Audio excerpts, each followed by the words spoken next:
നിലമ്പൂർ ഉപതെരഞ്ഞെടുപ്പിൽ 73.26% പോളിംഗ്. കഴിഞ്ഞ തെരഞ്ഞെടുപ്പിനേക്കാൾ പോളിംഗ് ശതമാനം കുറഞ്ഞുവെങ്കിലും ആവേശം ചോരാതെയായിരുന്നു വോട്ടർമാർ പോളിംഗ് ബൂത്തിലെത്തിയത്.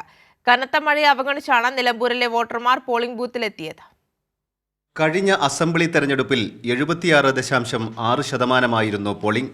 ഇത്തവണ പോളിംഗ് തുടങ്ങി ആദ്യ 2 മണിക്കൂറിൽ 13.15% പോളിംഗ് രേഖപ്പെടുത്തി.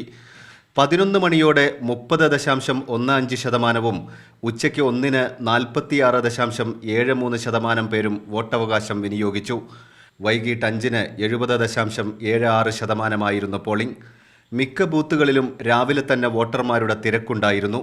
ഉപതെരഞ്ഞെടുപ്പിനായി 59 പോളിംഗ് സ്റ്റേഷനുകൾ ഉൾപ്പെടെ ആകെ 263 പോളിംഗ് സ്റ്റേഷനുകളാണ് നിലമ്പൂരിൽ ഒരുക്കിയിരുന്നത്. ഗോത്രവർഗ മേഖലകൾ മാത്രം ഉൾപ്പെടുന്ന വനത്തിനുള്ളിൽ 3 ബൂത്തുകളാണ് സജ്ജീകരിച്ചിരുന്നത്. വോട്ടിംഗ് യന്ത്രങ്ങൾ സ്ട്രോങ് റൂം കേന്ദ്രമായ ചുങ്കത്തറ മാർത്തോമ ഹയർ സെക്കൻഡറി സ്കൂളിലേക്ക് മാറ്റി.